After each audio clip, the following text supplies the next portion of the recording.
L'épopée de la bête du Gévaudan demeure, encore aujourd'hui, l'une des énigmes les plus ténébreuses, les plus denses et les plus fascinantes des annales de France.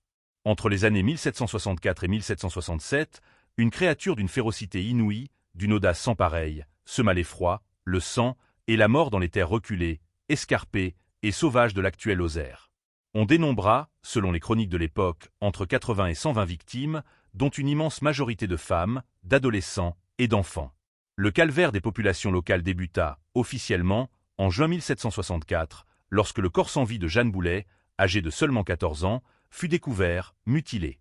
Cet événement tragique marqua le prélude, sinistre, d'une série d'agressions d'une rare sauvagerie, où la créature se distinguait par un mode opératoire singulier, privilégiant les attaques portées à la tête, au cou ou à la gorge, allant parfois jusqu'à décapiter ses proies, tout en dédaignant, étrangement, le bétail environnant. L'écho de ces massacres parvint, rapidement, jusqu'à Versailles, contraignant le roi Louis XV à intervenir, personnellement, pour préserver son prestige et rassurer son peuple. Le souverain dépêcha, successivement, ses plus illustres chasseurs, ses meilleurs soldats et ses experts les plus renommés. Les dragons, commandés par le capitaine Duhamel, furent les premiers à essuyer un échec cuisant face à la vélocité, à l'agilité et à l'intelligence de l'animal. Ils furent suivis par les sieurs d'Enneval, chasseurs de loups réputés venus de Normandie, qui ne connurent, malgré leur expérience, pas plus de succès. Enfin, François-Antoine, arquebusier du roi, crut mettre un terme définitif au tourment en abattant, en septembre 1765, un loup d'une taille exceptionnelle près de l'abbaye de Chazes.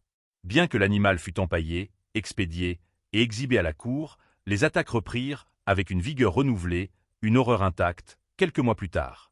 Le dénouement survint, finalement, le 19 juin 1767, grâce à la détermination, au courage d'un enfant du pays. Lors d'une battue organisée sous l'égide du marquis d'Apcher, un paysan du nom de Jean Chastel abattit, au Montmouchet, un animal au très étrange, à la silhouette singulière. La tradition orale rapporte, avec une pointe de mysticisme, qu'il aurait fait usage de balles d'argent, préalablement bénites, pour vaincre le mal. Ce coup de feu fatal mit un terme, définitif, aux tueries. La nature exacte de la bête demeure, toutefois, l'objet de vifs débats, où se croisent la science, la conjecture et la légende. L'explication la plus rationnelle repose, certes, sur la présence de loups particulièrement agressifs, peut-être enragés, mais les descriptions évoquent également un animal exotique, tel qu'une hyène, un lion ou une panthère échappée d'une ménagerie.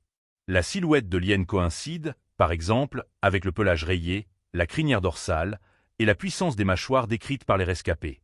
Une théorie plus sombre, plus inquiétante, suggère l'implication directe de la famille Chastel. Jean Chastel, homme au caractère ombrageux, ou son fils Antoine, aurait pu procéder à des croisements entre des chiens de garde massifs et des loups des bois. Cette thèse de l'animal hybride, potentiellement revêtu d'une cuirasse en peau de sanglier pour simuler une invulnérabilité aux balles, laisse supposer que la bête aurait pu être dressée, guidée, pour le meurtre.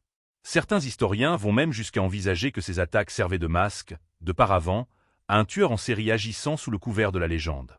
Cette affaire constitue, par ailleurs, l'un des premiers exemples de retentissement médiatique national.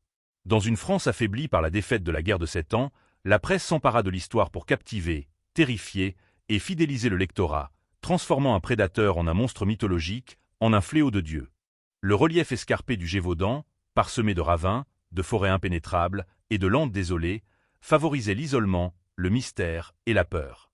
La vulnérabilité des jeunes bergers, livrés à eux-mêmes, facilitait la tâche du prédateur. Malheureusement, la vérité biologique nous échappe, à jamais, en raison de la négligence humaine. Le corps de la créature tuée par Chastel fut si mal embaumé qu'il parvint à Versailles dans un état de décomposition avancé, insoutenable. Incommodé par l'odeur, Louis XV ordonna son inhumation immédiate, sans qu'une analyse scientifique rigoureuse ne fût pratiquée. Les rapports d'autopsie mentionnaient pourtant, avec précision, une membrane nictitante au niveau de l'œil et une souplesse articulaire hors du commun. Aujourd'hui, la bête du Gévaudan est devenue une icône de notre imaginaire, inspirant le cinéma, comme dans le Pacte des loups, la littérature, la bande dessinée et même les jeux vidéo. Elle demeure, pour l'éternité, le Loch Ness français, une énigme où les faits historiques se mêlent intimement aux ombres de l'imaginaire.